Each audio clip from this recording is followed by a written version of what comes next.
আমার ছোটখাটো ব্যবসাটার জন্য কতবার যে আমার বাঁশ খেতে হলো। তো ব্যবসা করতে গেলে লস খেতেই হবে আর বাঁশ খেতে খেতেই হাঁস খেতে হবে। বাঁশ না খেলে তো আর হাঁস খাওয়া যাবে না। আসসালামু আলাইকুম আপুরা ভাইরা, সবাই কেমন আছেন? আলহামদুলিল্লাহ আপনাদের দয়ায় আমি অনেক ভালো আছি। আলহামদুলিল্লাহ আমার ছোটখাটো খাবারের বিজনেসটাই আমার বারবার বাঁশ খাইতে হয়েছে। তো বাঁশ খাইতে খাইতে এবারে আমি হাঁস খাবো। তো জীবনে অনেক বাঁশ খাইছি, এবারে পুঁইশাকের ফল খাবো। আর এই পুঁইশাকের ফলটা চিনে না পৃথিবীতে এমন কোনো মানুষ নাই। তো এটা পুঁইশাকের বীজও বলতে পারেন। তো এখানে আমি নিয়েছি চিংড়ি শুটকি, আর চিংড়ি শুটকিটা আগে থেকে ভিজিয়ে রাখছিলাম। আর এখানে নিয়েছি বুটের ডাল দিয়ে আজকে গরুর মাংস রান্না করব। তো পুঁইশাকের ফল এখনও যারা যারা রান্না করে খান নাই তারা একবারের জন্য হলো রান্না করে খাবেন আর বুঝতে পারবেন এটা কতটা মজা। তো এটা চিংড়ি শুটকি দিয়েও রান্না করতে পারেন অথবা বড় চিংড়ি মাছ দিয়েও রান্না করতে পারেন, যেটা দিয়েই রান্না করেন না কেন ওটা খুবই মজা।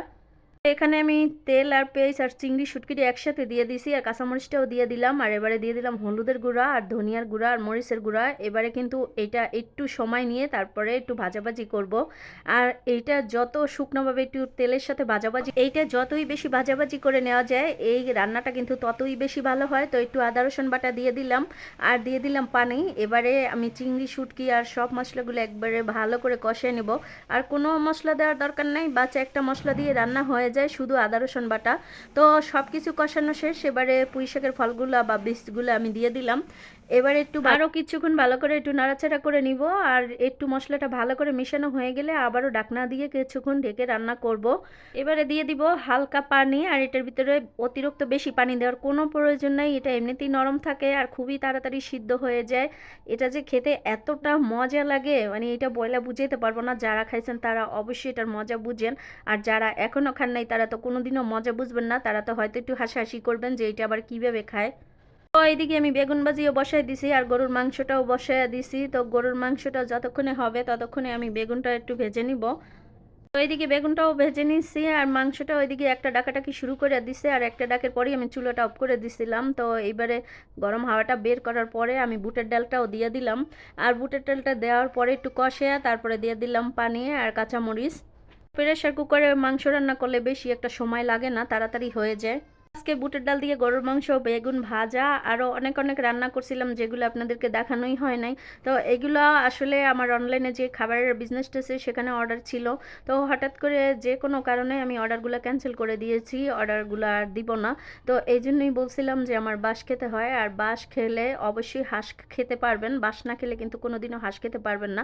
তো যে কোনো ব্যবসায়ী যারা যারা করেন তাদের কিন্তু একবারের জন্য হলো বাঁশ অবশ্যই খেতে হবে, তারপরে কিন্তু হাঁস খাওয়ার চিন্তা করবেন।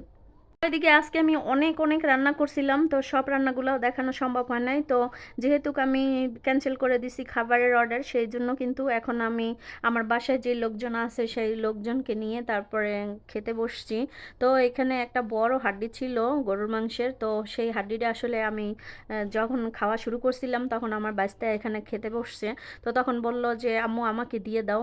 তো তখন ওরে দিলাম। আসলে এই গরুর এত বড় হাড্ডিগুলো খাওয়ার মজাই আলাদা। তো ওরে দেওয়ার পরে ও যেই দুষ্টমি আমার সাথে শুরু করছে, ও বলতেছে আম্মু দেখো এটা কিন্তু একেবারে ক্যামেরার মতো, মানে এটা দূরের থেকে চাইলেই ভিডিও করা যায়।